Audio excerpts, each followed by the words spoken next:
good evening. I think this is the last session we have. Hope still energy is there. So let me introduce to all the panelists. We have Peter Macaulay, who has been with council several years, and with Shajahan, and the current Smart City Committee Chair is Steve. So my first question would be, especially on the fiber infrastructure. We see many things happening, especially about FTTH, 5G, IoT, smart cities. So my question would be to Steve, how do you see a passive and active infrastructure convergence happening? Is there a particular initiatives happening in Malaysia on this front? For the convergence of this infrastructure? Well, that's a bit more difficult. I think Malaysia. Yeah. I think Malaysia's got a well-developed fibre infrastructure now, but it has to plan for the future. And I think some of the older right-of-way things that are going on in Malaysia are not going to cope with this very easily.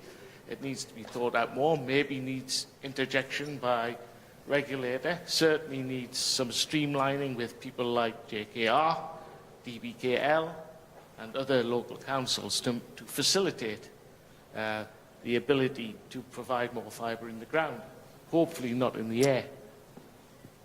So, Peter, are you seeing any use case or POC demonstration, especially on architecture level, to support 5G as well as FTTH and IoT and smart city altogether?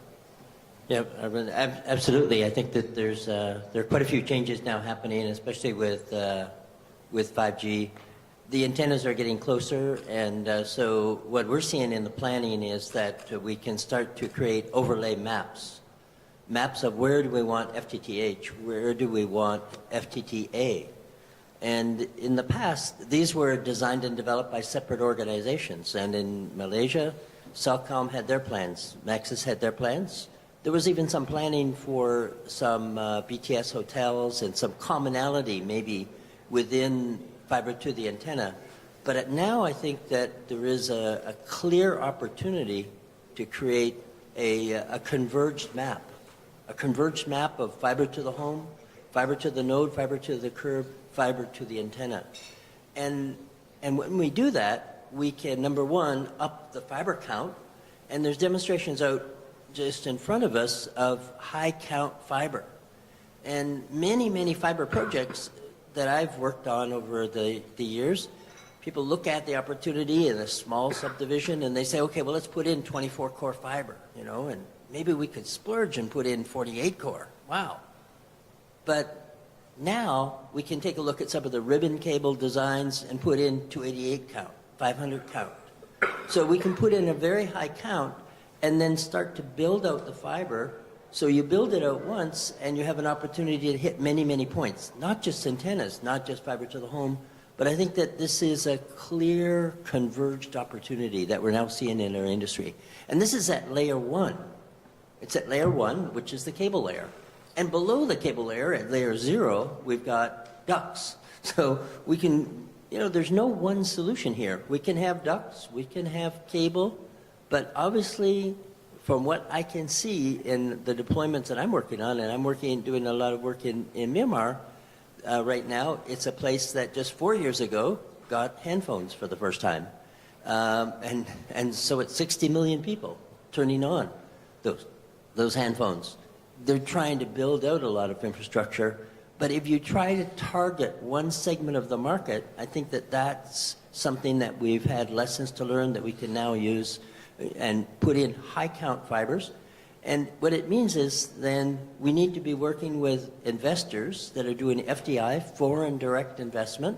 So as Mawadi this morning talked about PPP, the public-private partnership, but clearly there's an opportunity here to put in investment that's not going to give a return in 6 months. This is not a fiber optic cable infrastructure is not a quick flip. It's, if people can get a 5-year return, a 7-year return, they're going to be happy. So especially if you look at the need for a high fiber count cable and the cost. And at the same time, you see ARPU is also almost flattening or even shrinking many countries actually. So how do you see the low cost deployment, especially how you see the opportunity coming like sharing model or open access for even the layer 0 level as well? And do you see any bottleneck? My question to Shajahan, do you see any challenges there, or what support did you see government can play in this? Thank you, Arvind. Is it possible just to share 5 slides, Arvind? To answer the question, I've got a slide actually. So, the few stakeholders are important is that who's paying for the money. So in Malaysia, I'll tell you, we have operators who do not want to spend money because ARPU is dropping. The government doesn't want to spend money because where's the money going? Will it get done? Risk factor. And then, so if you look at the challenges there's industry, there's consumers, and then the political will. The MCMC gentleman is still here. If there's no leadership, I brought this up many times, but the leadership, they must believe that this is something that has to be done. ARPU is dropping, operator's not going to do. He's not going to deploy new fibers. He's not going to invest any more single dollar. What he has invested, he wants to get back money first. So political will. So we have a new government in Malaysia. Are they prepared to move forward? So, if you look at it, every operator today is complaining. Is it a level playing field? Is there a special benefit given to incumbent? Question. Who's answering? Nobody's answering. Okay, next one. Look at the law. 1976 law, 1998 law. Smart cities is just born 5 years ago, 6 years ago, 7 years ago. Are governments ready to change this?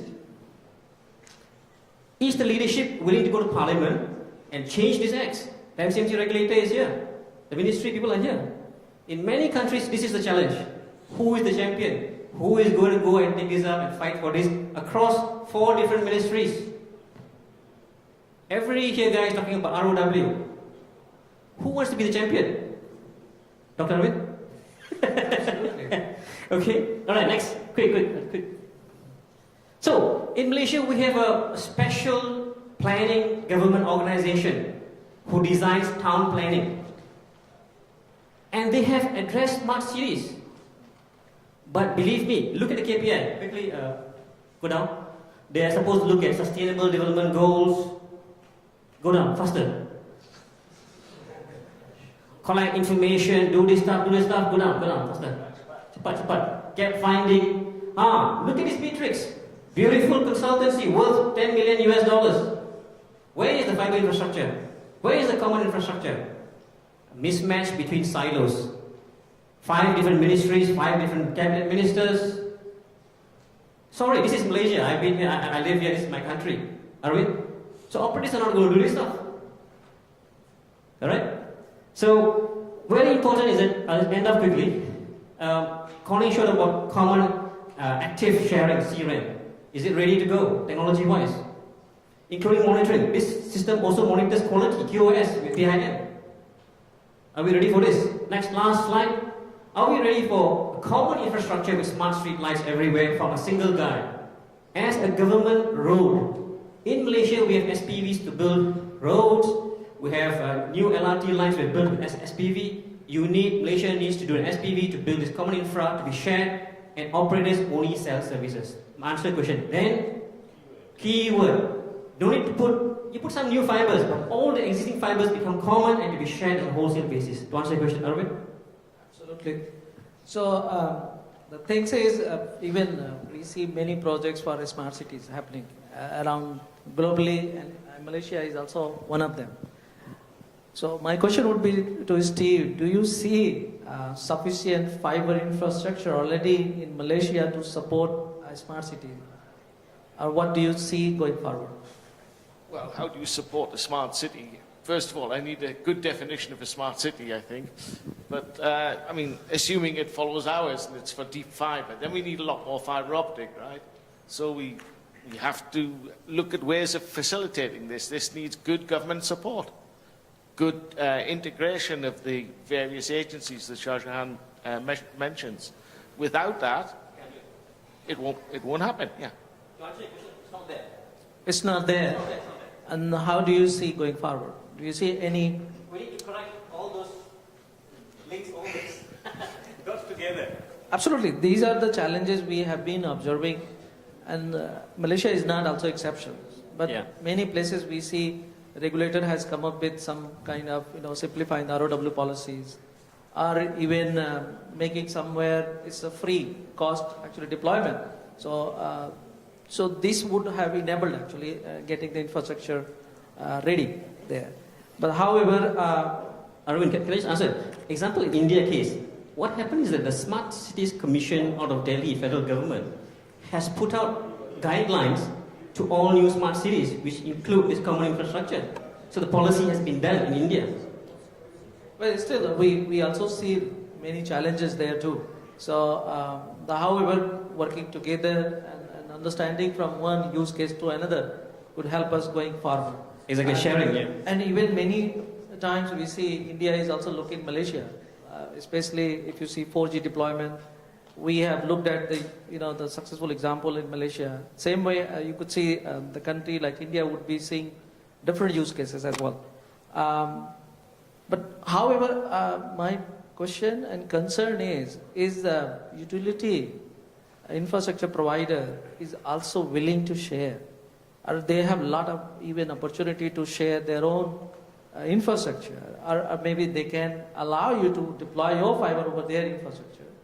That could be also giving opportunity to have low cost deployment. Is you see anything happening there? So I can answer some of that, and we have excellent examples in Southeast Asia. We need only look at New Zealand, Australia, Hong Kong, where there is then a fiber infrastructure provider that everyone will use. And so those crown assets, as they call them in New Zealand, now have become a national asset. And it's really zoomed along. And when you look at some of the slides from Roland, you could see that New Zealand is doing very, very well as a tiny country because they've coordinated this very, very expensive investment of putting in fiber infrastructure. This fiber infrastructure, when I talk to investors, a lot of investors are looking to flip their money in 6 months. This is not the game called fiber infrastructure. If I can deliver as a fiber, I do fiber design, deploy, and operate, and then I train people locally to look after the fiber. I mean, that's what a lot of us are doing in the room. In providing those type of services and in looking for investors, you need to talk to investors who are thinking 15 years, who are thinking 10 years, 7 years. Maybe 5 years is tight for them, but that could be a possible investment model. But that's what we need to think, and we do have examples. And in Hong Kong, for example, they've got a very, very well-developed model. If you want to have a new development go into one area, an announcement is made, we're going to go over to this area of Kowloon and we're going to put in new fiber optic cable infrastructure. Who's in? The operators that want to come in, the investors that want to come in, have then a 1 year, 2 year block and a lock where they can go in, they can invest, and they can start to deploy and work on the fiber. If someone else comes in 6 months, they say, sorry, you didn't come into the opening round. And so you need to wait, or you need to work with some of the original investors. That model is working in Hong Kong. We need to look and replicate that. We need to look at how some of the success stories in Australia, some of the success stories in New Zealand, I think. So, Shah, how do you see electricity companies are willing to actually allow operator to deploy their fiber infrastructure? Before I do that, is anybody from Tenaga National here? Anybody from Tenaga National? No. Tenaga National. All right. The idea is Peter, myself, and the rest of the FTTH Council, we know utilities do some fiber deployments. But again, what is the mandate from the board and the shareholders of the utility company? And if nobody is going to mandate this to be done, they will just say, we are happy what we're doing now. We're making $2.5 billion profits. we don't need this headache. Arvind, that's the truth. You can, unless you force and say, by law, I need you to give me 4 or 10 dark fibers for the national broadband, you're going to release it to me, we will pay you for this infrastructure via share swap or whatever, and we take over, like Singapore model, they took over StarHub, Singtel infrastructure. But if you do not have the leadership to plow this down and says, hammer this down and do it, the utility says, I'm making profit now, I don't need this headache, I don't want to do broadband. Absolutely, and there are sewage management infrastructure companies, there are water pipeline providers. So if we can actually leverage those infrastructure, we definitely can actually get. But the management is that this is not, we don't want this headache. We can't even manage what we have now. We ask us to manage the question came to us. The question is will Tenaga be competent enough to roll out this technology? Yes, they can be skilled up like everybody else, but do they want to do it? And the question was that it's been unbelievable that a utility company here is rolling out a nationwide SCADA system using GSM, where they have a fiber backbone. They're rolling out nationwide 10-year program, GSM connectivity SCADA, where they have the national fiber backbone, and they do not want to do the access. So these are realities. The private companies make decisions based on their own payback, returns, investment. Does that answer the question? Absolutely. So what is the challenge to get the affordable price, especially for broadband? I think the government of Malaysia is giving a direction to get 1/5 of the current deployment, current cost. So how do you see, Steve, without doing all these, how they are going to achieve it? Look, we've got to create the network, first of all. And we've got to cooperate between all of the agencies involved to create that network. That needs top-level, top-down instruction. It's not going to happen from the bottom up, whether you take Tenaga National, where they've got 3 or 4 teams of people who aren't sure what each team is doing, but they've all been told that they've got to roll out a broadband network in Malaysia, a fiber optic-based broadband network. That's very noble, but it'll not happen in isolation. They've got to cooperate. Absolutely. So my question to Peter, do you see convergence also happening at the active layers, layer 2, layer 3? I've got, so the question is there convergence happening? Absolutely, and so the convergence that I see is, number one, the convergence on design. So the convergence on design is to overlay the actual design of the fiber deployment for fiber to the antenna and fiber to the home. I see that as a big opportunity to get the cost down, because when I do the designs, I find I look at it in 3 components. What is the long haul? You know, how do you get from the top and bottom of Malaysia? And then how do you do the middle mile, and then how do you do the last mile? And for sure the last mile is difficult because we're into a developed area. But there is a clear opportunity now in the middle mile and in that backhaul to be able to put the infrastructure in place at a lower cost. In the city, we're being pressed to go underground. Underground is 10 times more expensive than overhead. So if you want cheap, go overhead. We can go overhead on long distance, and we can do that with Tenaga, for example, with OPGW, optical ground wire.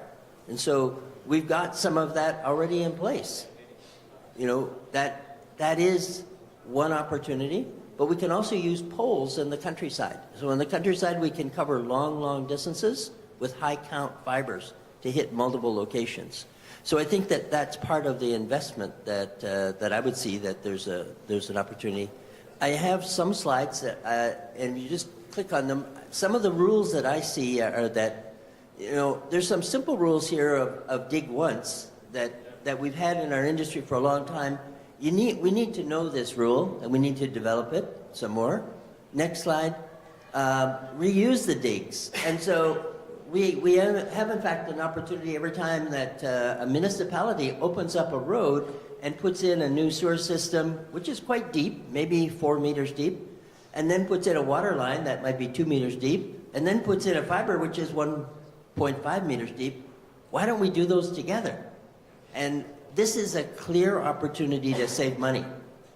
if the ground is open, throwing in the fiber is really cheap. Next slide. We could also then have a call before you dig. This, I think, is very important. We have this in Malaysia with a website. Other people are doing it with a number. I think this is essential. Next slide. The microducts, I think, in the city are an essential thing that we need to look at to reduce costs. Next slide. I'm doing some work now, for example, in Myanmar, and they're looking at a design now of 16-meter monopoles. And if you do next slide, these monopoles have a very, very low profile and have a skin on them where the antennas are inside. The 4G or 5G antennas are inside. And next slide, you can start to see, excuse my Burmese, but these are smart pole designs as well. And in the smart pole designs, they target those as a design to be deployed as an infrastructure. I think that when we try to retrofit, it's very expensive. So I see some of this as a converge. And on the next slide, there is some true opportunities now with some of converging what Telecom Malaysia is doing, what Maxis is doing, what Digi is doing, together with Tenaga. I believe that some of this open ground wire can well be used. I've done testing of this with multiple wavelengths. I think that it is something that is possible solution. Next slide. And it's converging all of these middle, long haul, and last mile that I think that become very important.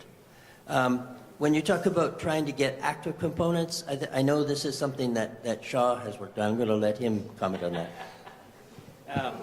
The active components, Arvind, basically is that operators are not confident yet. But I think the Corning slide showed you that it's there, it's coming. So the common pole sharing and infrastructure is going to happen. Operators are not ready for it yet, but it will happen.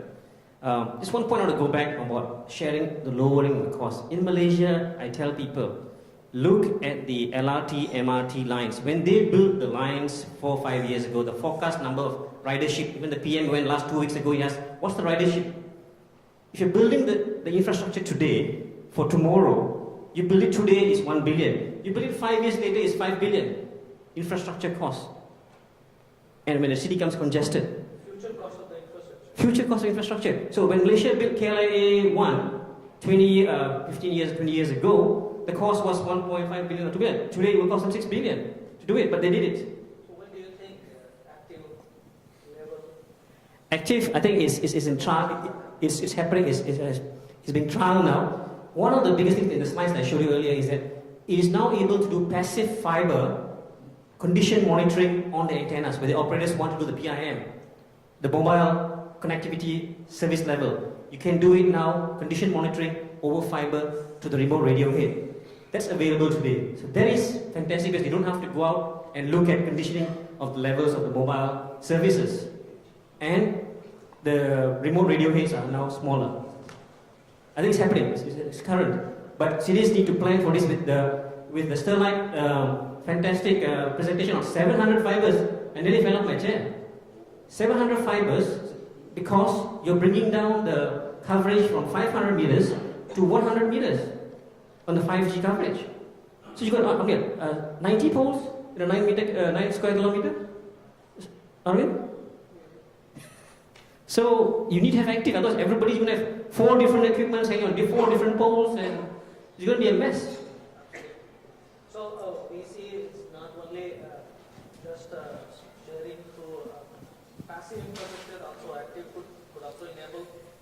And then we can see even some of the smart software functionality through SDN, it can also enable. So do you see any prototype demonstration happening through SDN? Yeah, definitely. Lowering the cost? Yeah, definitely. I think most of in fact, one of the layers that in terms of the optical switching at SDN level is already happening. Pure passive SDN functionality switching is already happening now out of Cambridge, out of UK.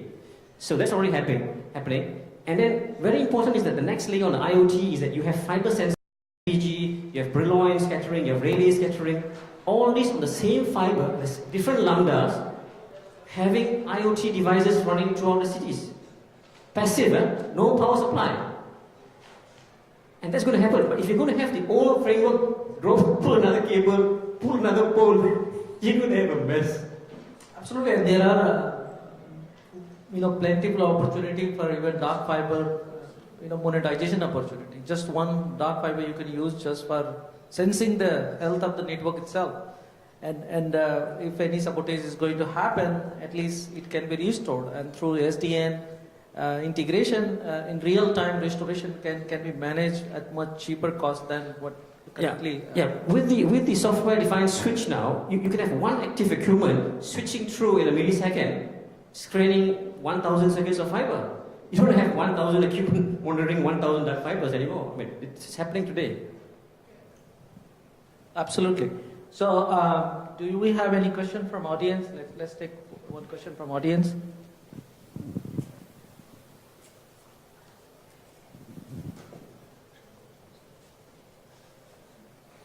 So, if there is no further question, I would like to hear Peter your conclusion remark.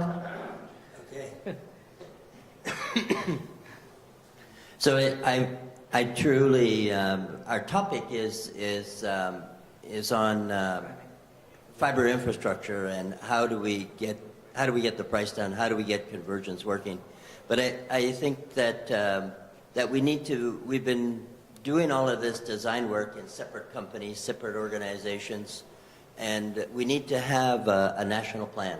And I have done work a couple of years ago with you. We went into one area where we had a municipal opportunity with TRAI, with the regulator, to put in Poon an infrastructure which was to address the right-of-way. Because I think that that's really what we're talking about. How do we get these right-of-ways? And they're different, whether it's backhaul, whether it's long haul, whether it's middle mile or last mile. And I think that there is no one solution here.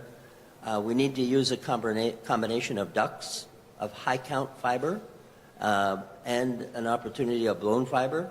And together with some of these technologies that Bernard has highlighted, and higher speeds coming, the higher speeds are giving us protection so that we can have protected circuits that are going to switch optically at the board, at the chip level. I think that this is really how we're going to start to achieve a 20% price. And then truly our fiber cost for infrastructure will have been reduced by doing it as a overall approach and layering together fiber to the antenna, fiber to the home, fiber to the curb. I think it's possible. Shah, what is your take? My take is a lot of patience and sharing of information. I think we're all in the industry, we're very patient people. I'm 56 years old and going to other countries. But the thing is that Malaysia is a smart country. It's got a lot of good people. It's just that the leadership needs to understand that you need knowledge and you need information to move forward, and you must make a decision that's decisive to move forward. If you don't move forward, we are now what do you call it? Singapore was what? NBN was when? Open Network was what? How many years ago? But then 12 years ago. The same council engaged with Singapore 15 years ago. And it's moved forward 15 years. Because Malaysia is still talking. We're the same people talking, going around in circles. Makan, minum, presentation. In Malaysia, penat lah. It's got tired. We're all tired. But we pray that the government, the new government listens and moves forward for the country. And like the LRT and the utilities, this is for the nation, a standard thing to be shared for the people. It's for the people, for the future. Thank you. Steve, any remark on monetization opportunity? Monetization? Wrong person. All I would say is we must use the convergence of all the agencies to achieve the objective of building the infrastructure out that we need as quickly as possible at the lowest cost and make it future-proof. Thank you, Steve. So there is a significant even monetization opportunity for even utility companies as well, if they can actually, be open to share their infrastructure, especially the ROW they have. And there is not only one solution. There should be looked at the passive level, even cable level, fiber level, and even actives, lambda level, layer 2, layer 3, even application layer, OSS, BSS level integration would be required to actually achieve the low cost broadband infrastructure, which can support not only broadband, also for IoTs and smart cities, 5G altogether. So thank you very much for your patience being the last session, and hope you had enjoyed all the sessions here. And most of your query, I hope you have got already, some of our expert already taken care, and we would be also available after the break for the discussion, so you have always the opportunity to meet the experts. So thank you very much.